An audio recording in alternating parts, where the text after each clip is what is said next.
He's Hunter. And he's Andrew. And we're good boys. So, Hunter, what do you know about groundhogs?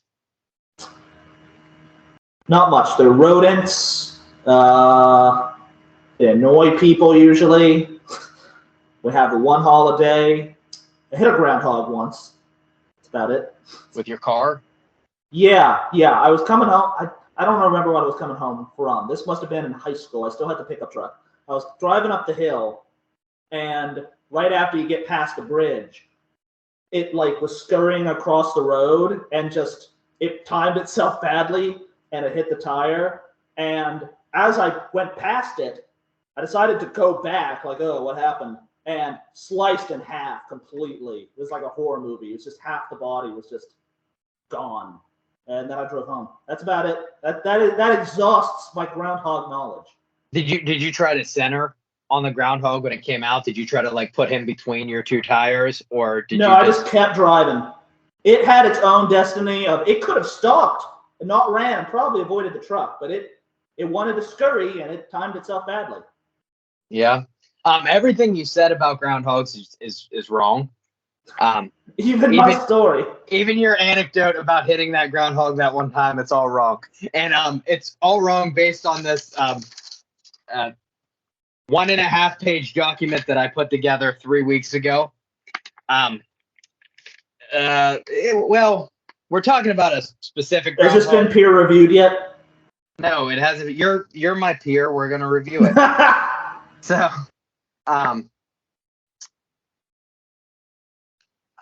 we left on an important question, and I want to address it. So, do you know what a gobbler's knob is? I'm not sure if we should discuss those kind of topics on the show. This is permanent, but No, not gobbling knob. Gobbler's knob. It is where Punxsutawney Phil lives in Punxsutawney, Pennsylvania. It's his little borough. That's correct. So what do you know about Punxsutawney Phil in particular? Specifically Phil.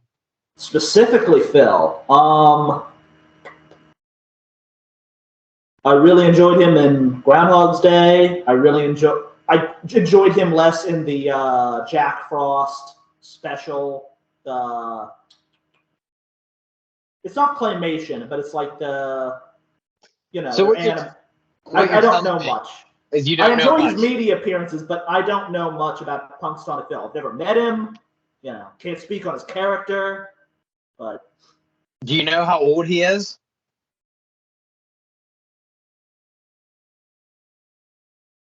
$184. Oh my God. 1886. Motherfucker's been around since 1886. So. Wait, how close was I? A few decades off. That's pretty close. You're not doing the math? 86 to 96, so that's 100 years old. 06, 110, 16, 120. Yeah, you were 2 years off. That's incredible. I thought I was 60 years off. What? I said 184. Oh. Thought you said 124. No. Okay, so he's 124 years old. Do you know that it's that same groundhog? He's been around for 124 years. That was my guess. Yep, it's the same guy. That was my guess now. That was my contention last time, and I stand by it. But in all seriousness, I'm being deadly serious right now. Are you? Yes. Okay, that's fine. I believe you. So, in all seriousness, Groundhog's Day, it's supposed to be like a lighthearted kind of thing. Everybody is like, oh yeah, it's the same groundhog. He's been doing the same thing for 100+ years. Do people outside of Pennsylvania know what it is? I think they know about, they know about the day, and there's like little ceremonies, or I guess Like, do other states have competing groundhogs? they do, but Phil's the guy. Oh, absolutely. Yeah, like nobody. Phil's basically Nobody like, comes close to his level of panache. yeah. Phil is like the Beatles of groundhogs on Groundhog Day. So just a couple of notes. You're familiar with the fellas with the top hats Yes. and with the scepter. Little less so. Well, the guys with the top hats, the one of them has the scepter.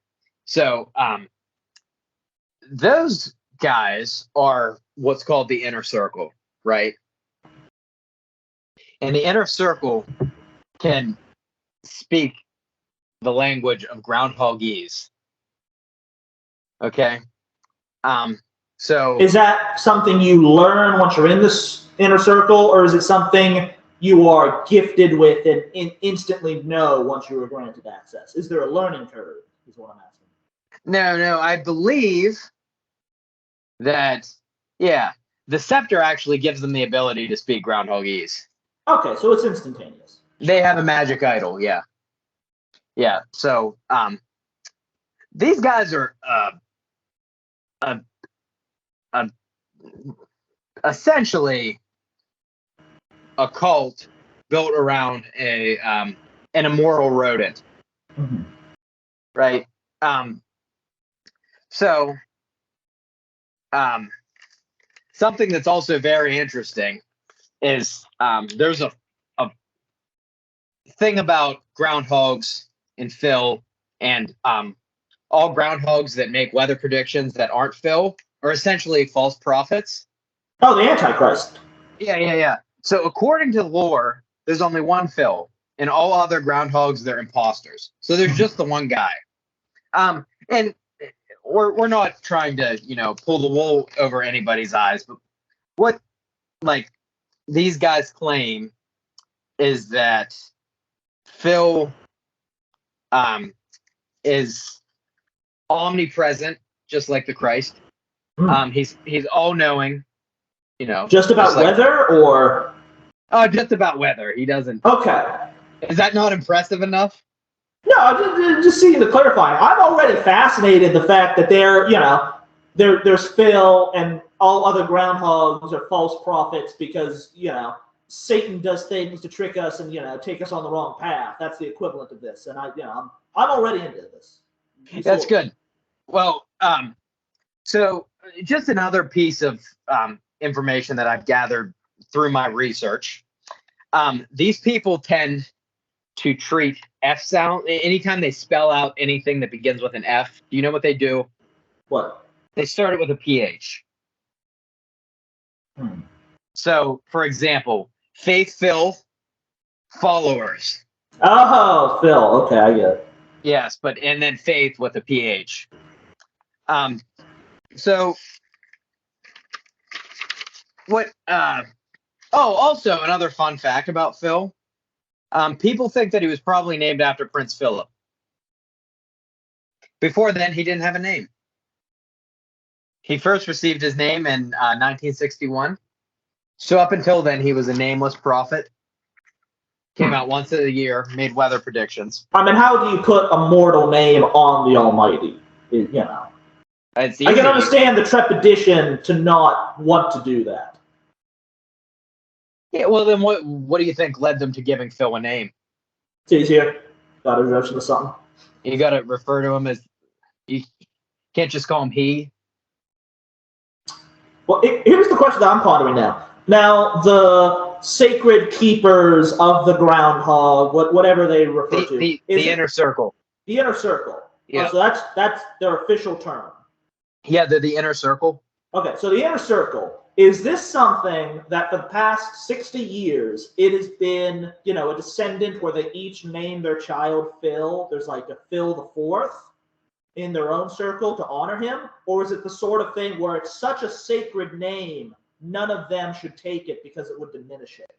Wait, are you wondering. So you're asking if the inner circle names names their children after Punxsutawney Phil.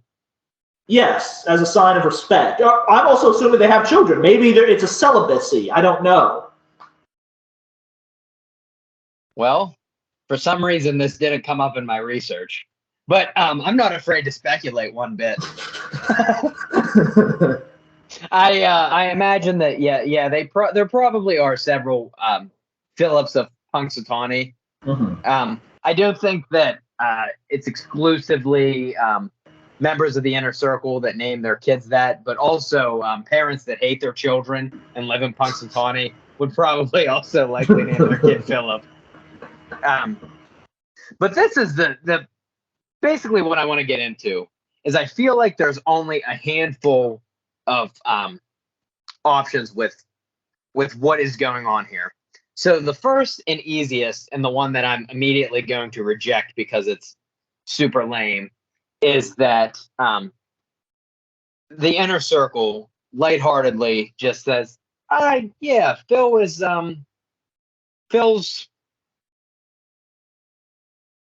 our weatherman. Phil, we speak groundhogese to him.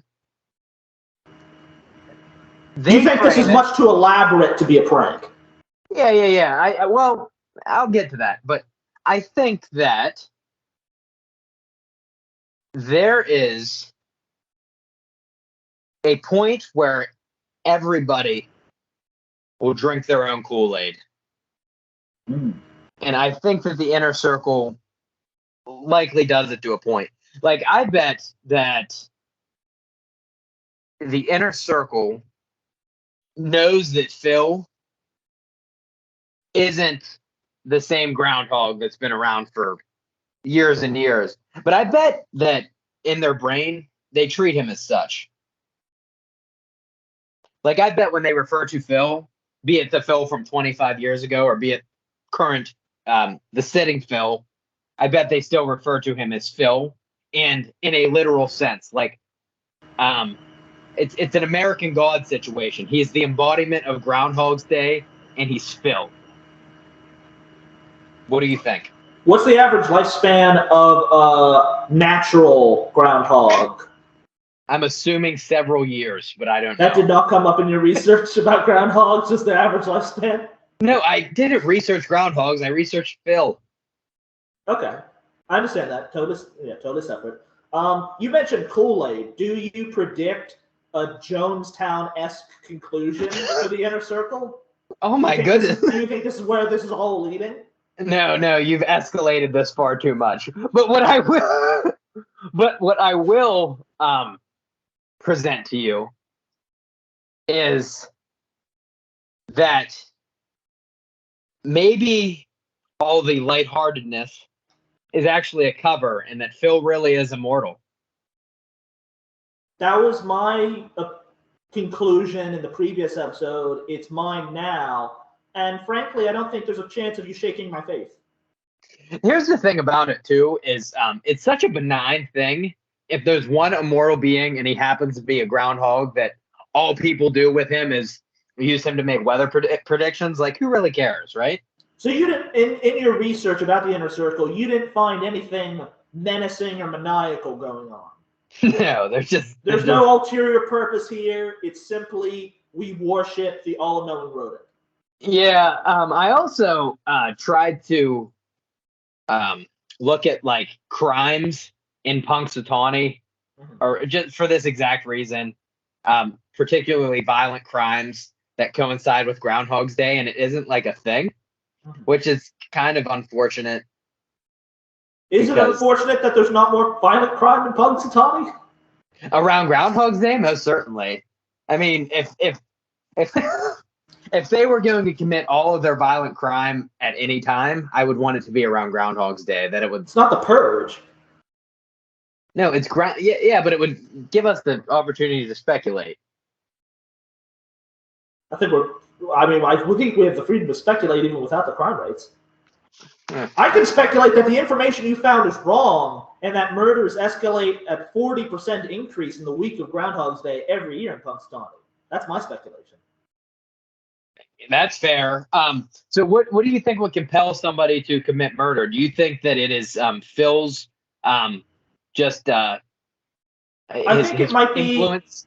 living in Punxsutawney and being within close contact with the profound, with the heavenly.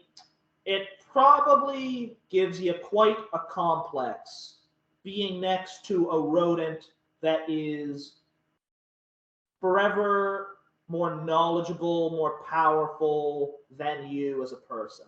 Has I a group imagine of a lot of followers? people having a problem with that. Yeah. Well, I mean, even if there isn't anything supernatural afoot, like imagine getting fired from your job or your wife leaving you, your kids deciding they want to stay with your wife instead of you, or ex-wife instead of you, and then they have a whole holiday where this pampered groundhog that lives in a library gets to make a weather prediction. I imagine that would really kill your self-esteem if you were already at a low point. Yeah, so you think it's foundationally jealousy. Of the rodent, yeah, most certainly. Hmm. But also there is a chance that he just is a representation of divinity on Earth, and people's minds can't handle that. They turn into a pillar of salt, Mhm. metaphorically. Has this research made you more inclined to visit Punxsutawney? I think we mentioned before that neither of us had ever been. No, and we both grew up super close to Punxsutawney. Mhm. I've never felt like doing that. I think that he makes the prediction super early, and it's like not worth whatever day of the week that falls on to make the trip up there. Mhm. Um, but also, I have no interest in being in like New York um, during New Year's or anything like that. That doesn't excite me. Yeah, but if Christ literally came down when the ball was dropping in New York City, you might feel a little more inclined. And that's what's happening in Punxsutawney. So I don't think it's a one-to-one comparison. Here's the deal, though. If Christ was a rodent, I would probably view it in You the would same still way. skip New York City. Yeah, for sure. If like a capybara draw came out, like a divine capybara came out when the ball dropped, Or I'd New be York like, City, it would just be a rat. it would be a very big one right out of the sun. Wait a sec. So, what are the chances that Phil isn't the only divine rodent? I think one way have found the other ones by now. I mean, we have No, all these pretenders who are trying, so no. The only reason Phil got discovered is because people in Punxsutawney had nothing else to do. no In New comment. York, in New York City, if there was a divine rat, he would just get passed. Nobody would take notice that there's an immortal rat. I think you're more likely to find stardom in New York City than other places. Yeah, but the rats are a dime a dozen. How does one identify a divine rat? They don't By speak rat. being by being talented. Yeah, but they don't. Phil isn't particularly talented.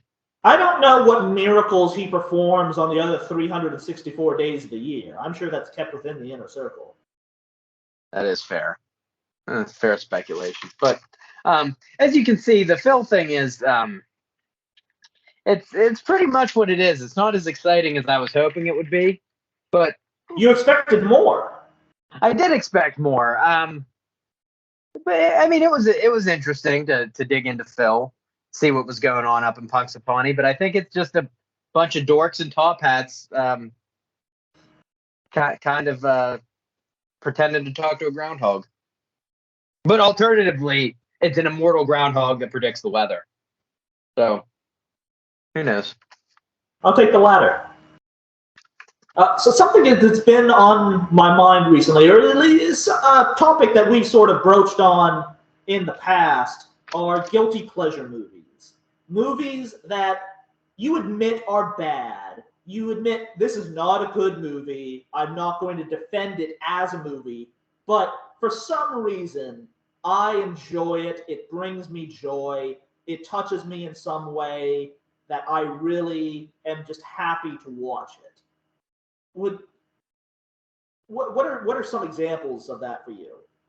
How many do you want? We can do one if you want to go into it a lot. We can do several. I have one example that's always in my mind when I think of this topic. I'm gonna give you two, but we can handle them as one. Because my guilty pleasure movies are Rocky V and Rocky IV. Oh, okay.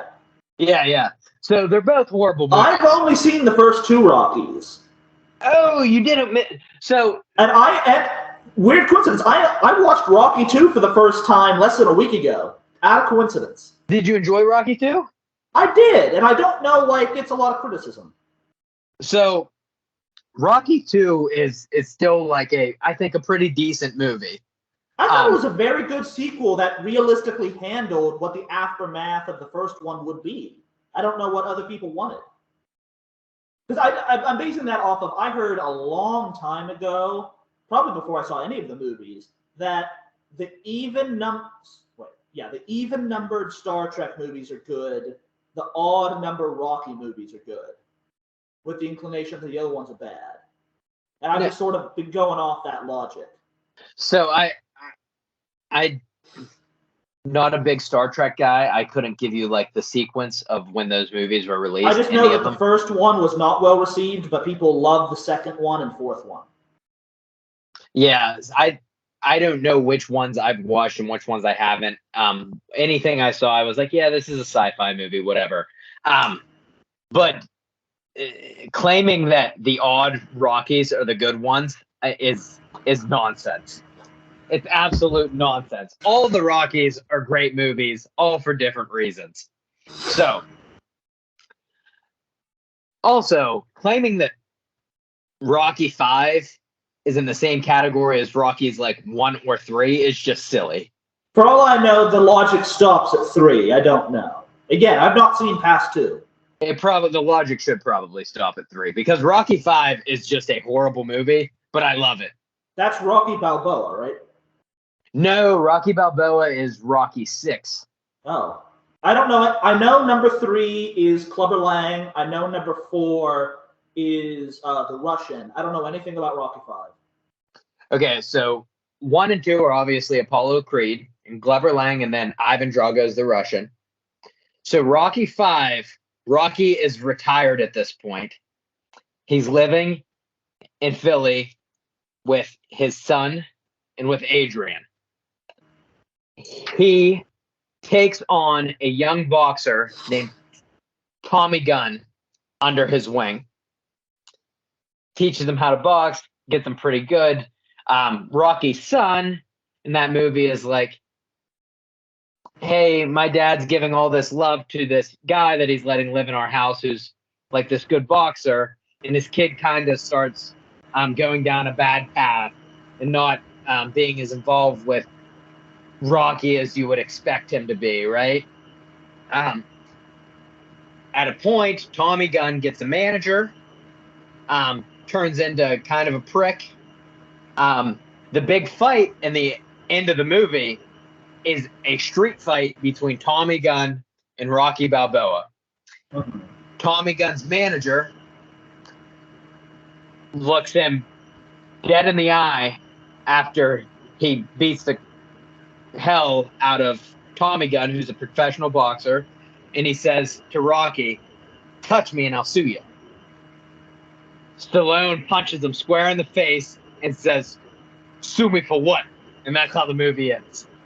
That's why it's my guilty pleasure movie. And Rocky just that scene, just that payoff. Yeah, the payoff. Like the whole movie's like, whatever. It's Rocky doing Rocky stuff. Oh, the worst part about Rocky V, though, his kid has this stupid dangling earring. I hate it. He's like probably an 11-year-old kid that just has this dumb dangling earring. And Rocky IV is just the most patriotic movie of all time. You have I thought most people liked Rocky IV, unironically. Yeah, I think they do unironically, but it's also it's not a very good movie. It's a powerful movie for a lot of different reasons, but it's not particularly good. Like the writing in Rocky 1 is actually like the character makes a lot of sense. In Rocky 2, it ties into where Rocky 1 left off perfectly. Rocky 3, he's a professional boxer, and you sort of see him. He's climbed this ladder of being a fighter, then faces a little bit of adversity with Glover Lang, whatever. Rocky 4, I'm gonna spoil the movie for you because I know the plot. I know Ivan Drago, and I guess spoilers for any listeners. Ivan Drago kills Apollo Creed in the ring, and then Rocky has to take it up on the mantle of avenge the man who was once my competitor but became my friend. Exactly. And they decide to have the fight in Russia, and during the Cold War. Rocky is so American that he gets people in the crowd in Russia to cheer for him. It's incredible. While Ivan Drago is training, goes to show there are Italians everywhere. Right? Well, Ivan Drago is training in this beautiful facility that the Soviets have set up for him. Rocky's in the woods in a snowy barn, carrying logs on his back and outrunning KGB agents through the woods. It's awesome. But yeah, those are my two. Okay, I found it interesting because I think Rocky 4, it's a guilty pleasure movie, although I think it doesn't seem like there's much guilt about it. I think there's a lot of people who would say, I think Rocky 4 is a good movie. Not like a great thing, but it's, it is what it is. It's a good Rocky movie. And Rocky 5, you sort of defend you hate large chunks of it, but really only enjoy the finale. Yeah, but I enjoy watching both of them. Okay. That's what I guess I don't feel as though I have to justify the guilt with Rocky 5. I guess the guilty pleasure in that is this movie's so horrible, and then the ending I'm like, yeah, I love that because I take the guilty pleasure seriously of like you're watching a movie and you're telling yourself, I'm enjoying this, but I hate myself for enjoying it. I know I shouldn't be. Yeah, that's how I feel about Rocky 5. Definitely. Okay. But it's like I think a lot of that comes from I know what happens. So I'm just like, oh, it's gonna be great whenever he beats up Tommy Gunn and then says, sue me for what? To his manager. That's gonna be great. Now Rocky 4, is it truly a guilty pleasure? I'm going to say it is, simply for the fact it is the fourth movie in a series, and it's like by that point, just wrap it up. What's your guilty pleasure movie? My quintessential guilty pleasure movie is Larry the Cable Guy Health Inspector, which is so awful. And I need to presuppose this by saying that, as a rule, I really don't enjoy bathroom humor. I don't find fart jokes funny. The whole attitude about that, it's not that I find it offensive. It is vulgar, but I just don't find it funny. I don't laugh. I am straight faced. But I tell you what, in that movie, it really hits me.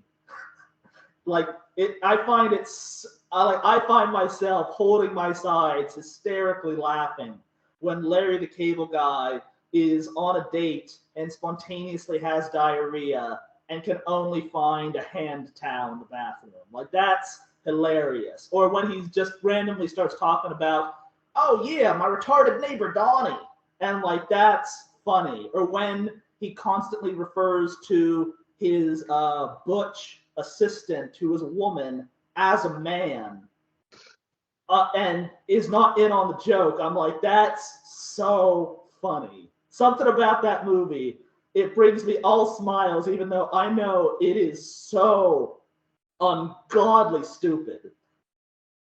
Yeah, I've watched that movie 1.25 times. So it's so good. It's not. It's a horrible movie. It's really good. When when he has to go in and rescue his partner from a situation, and all he does is put on sunglasses, throw like a blanket over his head, and pretend to be a Muslim, does a Muslim turkey call, and says, "How could you leave me at home with no one to talk to but a goat?" and rushes her out of the building. I'm laughing my ass off, even though that's the dumbest shit imaginable. Yeah, that's pretty stupid. Like that is the definition of a guilty pleasure movie. If Yeah. it's on, I will watch it. If I see it will be on soon, I will wait for it. I will watch it any chance I get because it is so funny, but so incredibly dumb. And you know me, you know my sense of humor. You can testify that is not what you would consider my kind of movie or my kind of humor. No, I don't know how you enjoy that at all. It's I don't know either. And I don't like any of Larry the Cable Guy's other movies. I've seen a lot of them. They're also not good, and they don't do anything for me. But Larry the Cable Guy Health Inspector, it hits me right here in a way I don't fully understand and don't really question. It just does things for me. yeah. I mean, you should definitely feel guilty. I most definitely do, but I get the pleasure too. That's good. Yeah, I can't get behind it. Honestly, any of the only blue collar comedy guy that I think is any good is Ron White.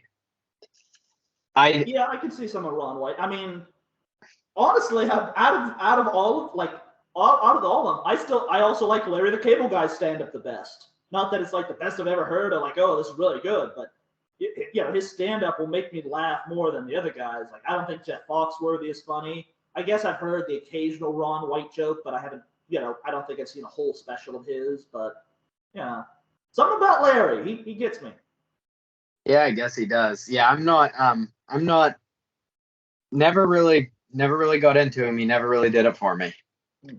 Um who's the other one? Bill Engvall? Is that the other one? I don't know him. Yeah, exactly. I'm not sure that's his name, but I think it is. Not a huge fan of him either. But or the is scene what in it the is. movie where his truck gets stolen and he, you know, it gets reported that they found it and it's in the junkyard, and he goes and the attendant is warning him like, dude, I don't know what they did to your truck. Must have been some teenagers. They took it on a joyride. It's a mess. You're gonna be in a hole like trying to fix Oh, this thing. wait, one And second. And he sees it, it's like, it's a miracle. They didn't touch it. It's perfect. It's just how his I truck. left it. It's And just he opens the door, and old, you know, fast food containers just fall out. He's like, they left everything. I'm like, that's hilarious. That is actually kind of funny. I like that. As somebody that had a really old destroyed pickup truck, I really appreciate that too. Mm-hmm. Mm-hmm. It hits you. It does. But yeah, I wish I could enjoy it with you, but it's just never. It was never something that interested me. I watched it once. I'm trying to think of the actress. That was in that with him. She's been in some other stuff. Yeah, the blonde. I have no idea. Yeah, I can't remember her name, but like, I can't really remember any scenes. Wait, oh no, I think the only scene I remember is when he's in the sushi restaurant and he says something about all the fish being raw in the sushi restaurant. That's so dumb. Mm-hmm. But yeah, that's all I remember from that movie. There's the other scene where he meets that woman and she's working in a lingerie store at the mall, and he inadvertently knocks over the like mannequins and set, and the manager comes over to try to get her in trouble and blame her for the situation. And Larry pulls out his health inspector badge. He's like, "Hey, I got some concerns here. You got edible panties and other edible underwear. This should be refrigerated. Are we gonna have a problem?" Oh, that's hilarious. Another edible underwear. Yeah, that's. It is the definition of a guilty pleasure movie. It definitely is, much more so than mine. But I think it's composed. It might be so bad that it shouldn't count. It's composed almost entirely of just jokes that shouldn't be funny. Yes, there is a plot, but it's bad. And also, I think his boss is Biff from Back to the Future. Oh yeah, Yeah, maybe that's I don't know. That's kind of funny that he just happens to be his boss. Mhm. Mm, yeah, Great I movie. Great movie. Highly recommend. Anyone out there who's not seen it, highly recommend. Go rent that. Spend money to see this. Oh, I have another one that comes to mind. Do you mind? No, go for it. Um, the movie The Village. Have you ever seen The Village? Of course. I don't think that is technically a good movie, but I really enjoy it. That, but I guess I wouldn't really consider it a guilty pleasure. But I don't think that it's a very good movie, but I really enjoy it. I think that the character that Adrian Brody plays, I think it is so odd that he's playing that character. That is so strange. The monster, the whole concept, incredibly stupid. The twist at the end, like, oh, it's just the modern day. Also really dumb. But I really, really enjoy that movie. I I don't know what my opinion is because I saw it when it came out, and that was in the late 2000s. I think it was like the last movie of Shyamalan's people took seriously. And or maybe that was Lady in the Water. It was around there. So I saw it when it came out. Lady in the Water came out more recently, Did it? I Lady in the believe. Water was like '06, wasn't it? Was The Yeah, Village but '05 and Lady in the Water '06? I believe so. Yeah. Okay. So I saw the trailers for it and I'm like, oh, a horror movie, a monster movie, this looks incredible. And I saw it at that age, must have been, 10, 11, and I hated it because it's all this drama and character development, and I don't know what was going on. Oh, wait, the monsters aren't even real. This blows. And I hated it for a long time. Rewatching it as an adult, did not completely change my mind because I was still so ingrained from that initial reaction as a child.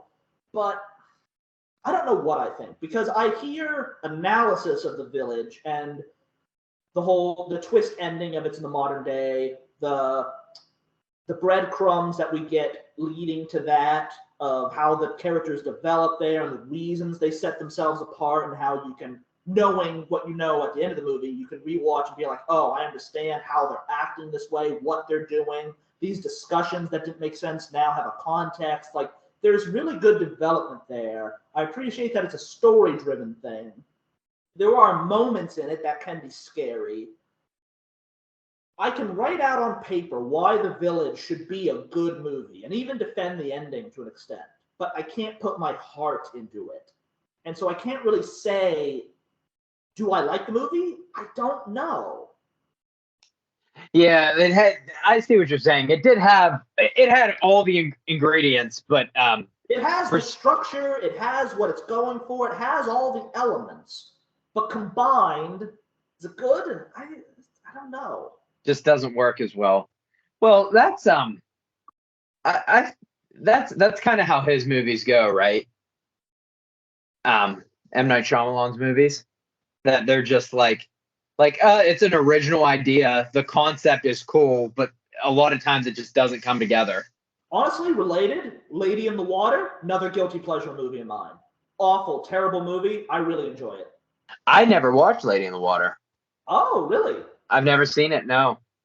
All right, we should add that to some sort of list as if we watch movies together. But I'll defend it like that. Yeah, that is a guilty pleasure movie. It's not good. The mythology is laughably stupid. The characters are, wooden and thin. No deeper stuff. But like, I don't know, something about it. And Paul Giamatti really puts his heart and soul into it. Does he? But yeah, I don't know. I like the movie. I do. And that's another guilty pleasure. Maybe I'll check that one out. I like that we both have a guilty pleasure Shyamalan movie. You, The Village, me, Lady in the Water. Let's talk about just an objectively bad Shyamalan movie. Obviously, Just we're one? not. Yeah. We're not going to do the go down the Avatar route. But did you see Devil? Yes. And I liked it when I saw it in theaters, and it was only it's the kind of thing where you really enjoy it sitting in the seat watching it. And you're like, oh, this is cool. Then you walk out into the daylight and you're like, that was really fucking dumb. Dude, that has the dumbest scene in a movie of all time. When I don't hate the toast scene. I know that's what you're going to go No! for. I don't hate it. I don't hate it. The toast scene is the worst scene ever. I don't think so. So he takes a piece of toast, right? I want you to walk me through, verbalize what happens in that scene. And tell me it doesn't. I have not seen the movie beginning to end since it came out a decade ago. Bear in mind. But that's totally fine. You'll get the gist of the scene. The toast scene, as I remember it, it is an employee of the hotel describing what he believes is happening coming from a Hispanic Catholic religious background, where he says bad stuff's happening in the elevator, bad stuff that's unexplainable is happening. The devil is about. The devil is playing tricks. When he's around, everything bad happens. Takes a piece of toast that has jelly on one side, and he flips it up. I don't remember if it just drops it or if he does like a toss up in the air. He might knock it off the table. Yeah, I think that's what he lands jelly side down, and he goes, "See, the devil's around." I don't hate that scene because I'm not taking it or interpreting it as the crux of the movie. This is the evidence that they all get they're like, you're right, this is Satan. No, it's some fucking hotel worker doing a silly thing to prove a point. Like, I took it as it is. I'm like, well, one, it proves his point. The worst case scenario happened. Two, yeah, it's silly and fun as a viewer. Like, I don't know why this gets so many people upset, the toast scene. Because he claims that you can tell the devil's around. So by that logic, it's not really about the toast. It's not a piece of toast can prove the devil's around. It's bad stuff happens. The devil's around. Exactly. The jelly side down, so the devil must be around. It could have been, used anything, but I don't hate it, and I don't understand why people have a visceral reaction to that scene. Because by the logic of the scene, anytime something just really lame happens, it's like, oh man, the devil's around. That's what it's because so the toast should land jelly side down 50% of the time, right?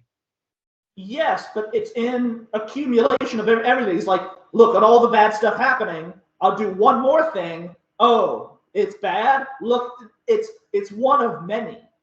Not you're making breakfast and you drop the toast and it's like oh fuck, Satan's around. No, I just don't understand the hate. I'm not saying this should have won an Oscar. Look how brilliantly written this is. Just, hey, here's a silly scene in a subpar movie. I don't understand why everyone's like, this is the worst thing imaginable. Man, you know what you think would be the perfect follow-up scene? Is if the one of the other characters was like, oh no, I forgot something in my car, and it happened to be raining outside, and when he got outside, his windows were down. You would be fine if that was the follow-up scene. I think it'd be a bit much after the toast scene. I don't know what you're adding on to the point you already proved. But Shyamalan didn't do that because he knew that'd be done.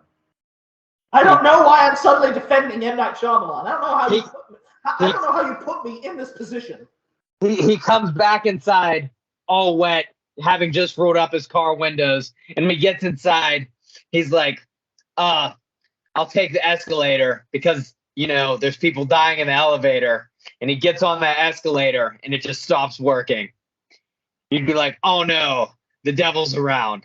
Oh, it's such in the context of this movie, his shoelace would get caught in the escalator and it would somehow end up with him dying. That's within the movie. Yeah, that's fair. He would lose his foot. Mm-hmm. Yeah, thank God that guy didn't pick up that toast and decide to eat it. I mean, there was definitely E. coli on that floor.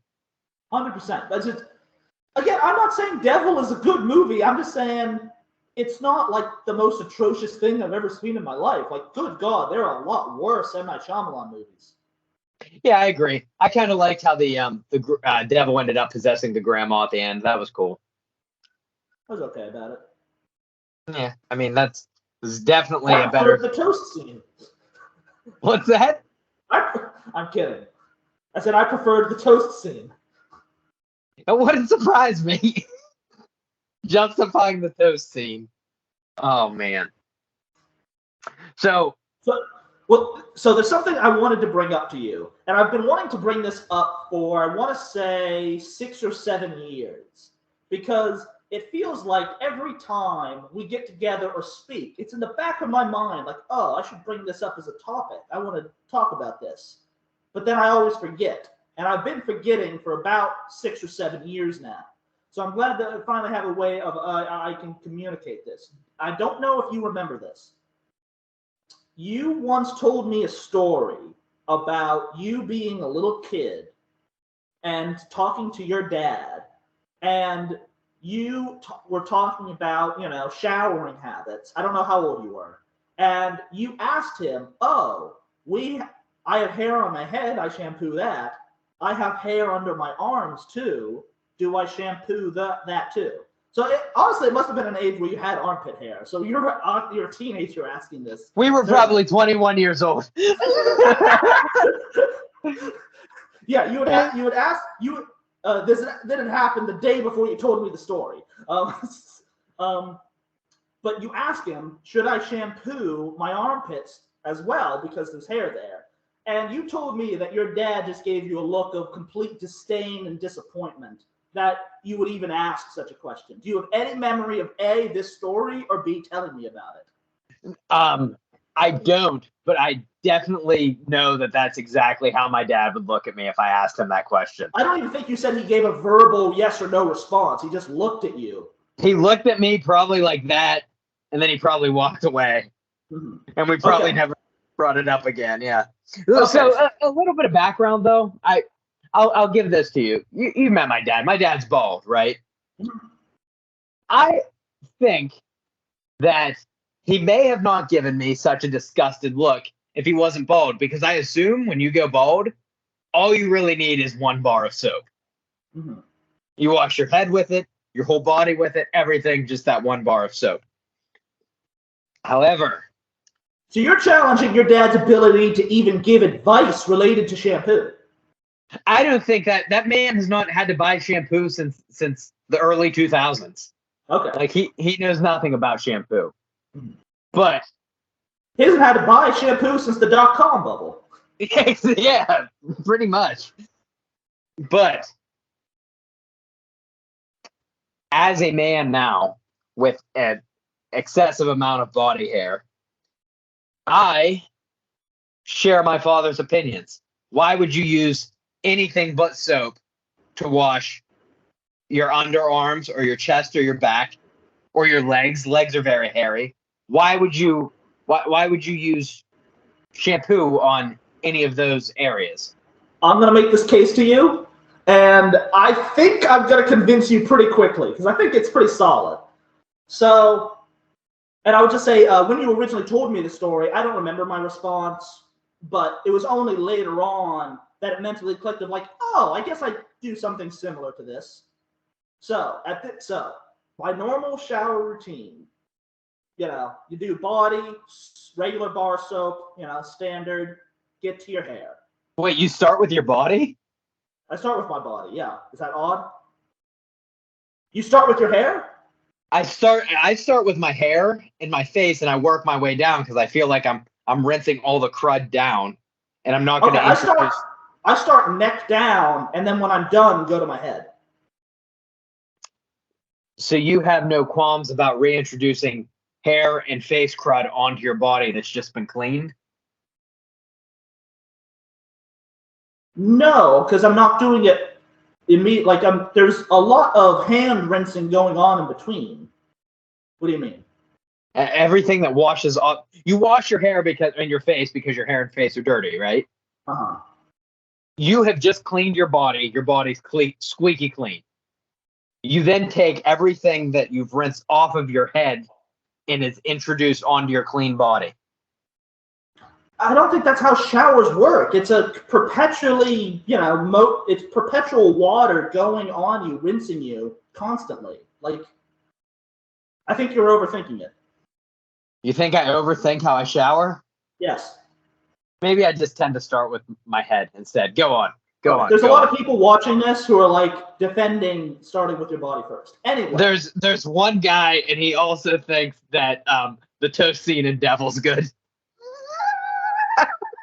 So, start with my body, finish that, go to hair, rinse, shampoo. Now, important. I'm shampooing my hair, sudsy, got bubbles. I take my hands out of my hair. Instead of immediately putting them under the water before I rinse my head, why do I not take my shampoo and sudsy hands and just do a quick swipe under my arms? Or is that what you do? That's what I do. I do not open the bottle of shampoo again. I do not pour into my hand and directly apply. I'm taking the leftover lather from my head and applying it under my arms. After I've already used bar soap, mind you. Just the extra add-on. Because my mind is, the suds is going away anyway. Why not use it for something before I wash it away? So you're using your armpits more so to just get the shampoo off of your hands, or is it to add a supplementary? It's to add a supplementary thing to my armpits, because otherwise I would just put my hands directly in the water. So I do something similar, but I do it just to get the suds off my hands before I introduce the soap. I take after my head. Do you shampoo your mustache as well? No, I don't shampoo my mustache. Oh, I shampoo my beard and my mustache. That's a lot more area to cover. I guess that's it's like you're shampooing half the hair of your head basically on your face, whereas mine is just a mustache. Like it's that's reasonable, I suppose. But I take and I'm not putting shampoo on my upper lip. It smells nice. I take and just do a quick one on my chest, and then I introduce the soap. But I think that if your goal is to add something extra to the armpits, I think I don't think it gives you much value. So I will take the criticism that it doesn't add much value. I will completely understand if the argument is it just doesn't do anything. My only argument is why not? It really boils down to that. Again, I'm shampooing my head. I'm about to rinse my hair. I take my hands out of my hair. They're covered in suds and shampoo. Why not just do that before I rinse? Why not? You want to say it doesn't add anything? There's no real improvement? My thing is no loss. No. The law says you have to take the time to then rinse your armpits, and nobody wants to take the time to rinse their armpits again. That's the most. No. I do a quick rinse of everything last minute before I get out. The last minute, 45 seconds of the shower, I'm making sure, do a quick redo, legs, everything. That's a side effect of finishing with your head. You've taken all of your head suds and you put them on your body, so you have to rinse. No, I think it's just I think it's just good practice. Yeah. How about this? Let me ask you this. When you do your head first and then your body, before you get out of the shower, do you put your hair back under the water so it's wet again before you style it? Nope. Really? Nope. So my routine is I put shampoo. If I do anything on my head first and then have to do anything back on my body again, I feel like my hair is already half dry when I get out, and I can't work with that. So what I do, I use a 2-in-1 shampoo and conditioner. I shampoo. Yes, of course. Yep. It could be a toothpaste too, I'm sure. So I shampoo my hair and shampoo my beard. This is the first thing I do, but I don't rinse yet. Then I use bar soap in a soap saver. So you keep completely shampooed while you start on your body? Entirely. Yep. So how do you keep it from going in your face? I push it back and it stops at the hairline. So I scrub everything, I push it back, and it doesn't work its way down. Then I do my whole body. I'm amazed by that. I don't understand how you can be washing your body and looking down and maneuvering while keeping the shampoo from going down. If you're turning your head down, I don't get that. It stays put. I mean, you should give it a shot one of these times. It won't it won't get anywhere but on your hair. Bar soap on the body. Then, after the bar soap on the body, I rinse off my hands, put face wash on my hands, do my face, and then I start like this. I do my face first, rinse. I turn around, well, face and beard. I turn around, get my hair rinsed out, and then I just keep rinsing the whole way down. And then I'm rinsed all at once, get out of the shower, right? Like that. I think I get the most use out of the conditioner that's in my shampoo. I get the most use out of the bar soap that way. And the face wash has enough time to do its thing. Nothing's in my eyes the whole time because I do the face wash last. I can rinse all in one go, and then I'm out of the shower.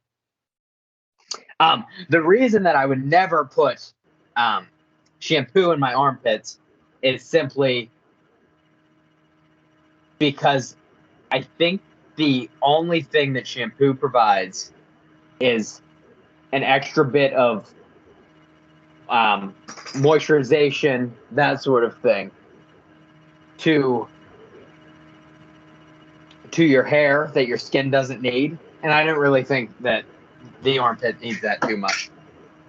I agree with you that in your situation, the method you go through, it does not make sense to do what I do because you would be shampooing your armpits before you even soap them.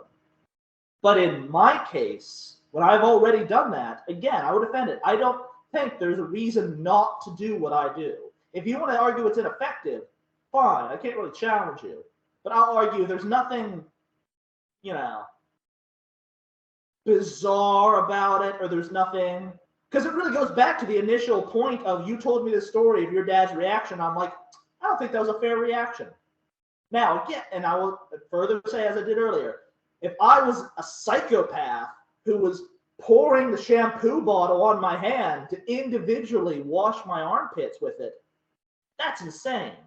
But I'm already using what's already there. So I think it's pretty permissible. To be totally honest, I thought you were going to say that you specifically applied shampoo to your hands to wash your armpits. You think that I would be that off kilter mentally says something. But I thought it was just a weird, quirky thing where you're like, I'm a isolate the armpits kind of guy, and I was just going to accept it because if that's you, that's you. But that's a crazy thing to do. Do you see any problem with what I'm describing? No, not at all. I think that you're just mopping up the spare shampoo. Precisely.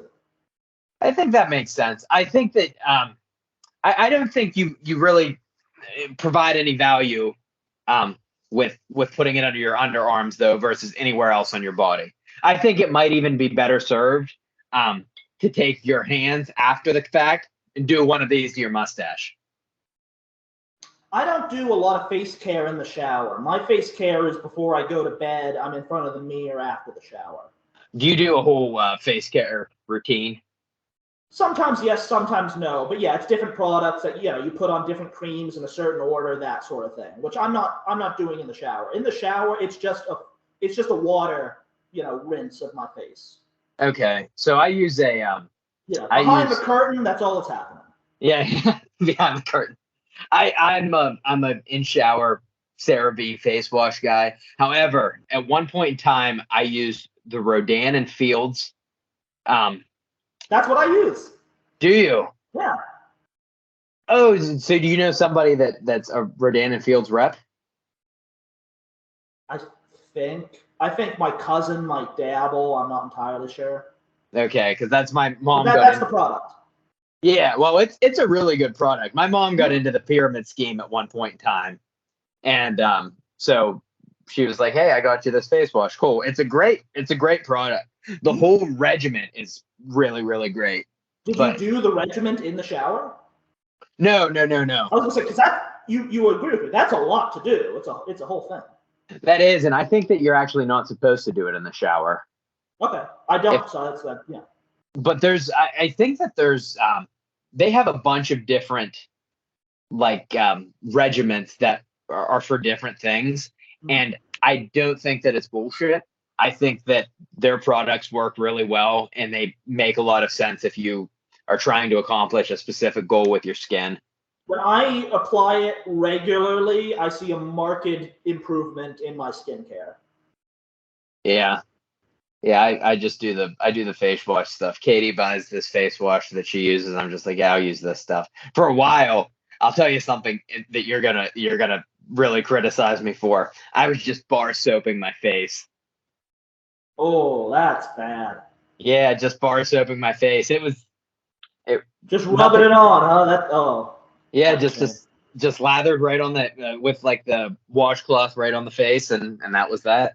So you were at least using a washcloth. Yeah, so I have this thing that's it's called a soap saver. It's essentially like a bag loofah that you put a bar of soap in. Does the same kind of thing. But I'm not yeah, I like bar soap. I'm not a body wash kind of guy. Um I it's just how I do. Are you a body wash person? Are you a bar No, soap I guy? mean there was a time once, but no, I'm bar soap. I was a body wash guy through high school, I think. Junior high, high school. I really I don't embraced the body remember what my wash. period was, but there was a period where I was using body wash. Yes. Yeah. You know, The we all period experiment at one time or another. being body wash guys. I was using body wash at the same time I was using that Axe tool, like the Axe shower loofah thing that had the scrubby side. Do you remember that? There were the ads for it. I never used anything like that. Yeah, I was using body wash at the same time I was using one of those things, and that thing was actually not bad at what it was for. But I don't know. Here's another question about the shower. Do you scrub the bottoms of your feet in the shower, or do you let the Yes. runoff handle them? That's No, good. yeah. No, I do my feet. There's sickos that just let the runoff handle the bottom, the literally nastiest Because part of your don't body. even do their legs. Like No, there's not people that don't do their legs. 100%. 100%. They have the same idea with their feet of it rinses. Ah, that's There disgusting. was a whole Twitter discussion about this a couple of years ago. Well, those people are that's a disgusting way to live your life. Yeah, that would be like, oh, maybe I'm the pot calling the kettle black here, but something I do that's probably ill advised. I never floss my teeth. I never do that. I have Same. I have very nice teeth, and I never floss them. And I never get called out for not flossing either. So I'm like, if the dentist doesn't know, then who cares? I will never say I won't say I never floss because that's not true, but it's not a regular thing whatsoever. Did you had braces. Mm-hmm. Do you have a permanent retainer on your bottom teeth? Yes. I do too, and that's why it's such a pain to get have to get like the needle that you have to thread between your teeth. Yeah. Like no, They expect you to buy that. Yeah, it's nonsense. It's like I'll just brush the back of my teeth extra well. Yeah, exactly. Yeah, good. Well, I think that we should go take a shower separately, but still, same time. Unfortunately, yeah. Well, at the same time, if you weren't so set on your method, I would suggest that we try to live each other's worlds for one shower and see if we like the method. But I don't think you'd go for it. I couldn't change. Don't ask me to be less of a man.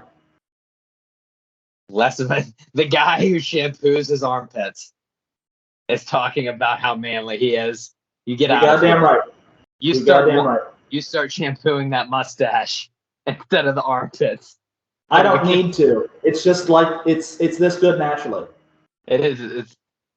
It's a great mustache. Thank you, and you have a quite fine beard. See, I'm glad that we're ending this on a good note. That being said, the toast scene is still kind of dumb, but that's all we have for today. I'm offended.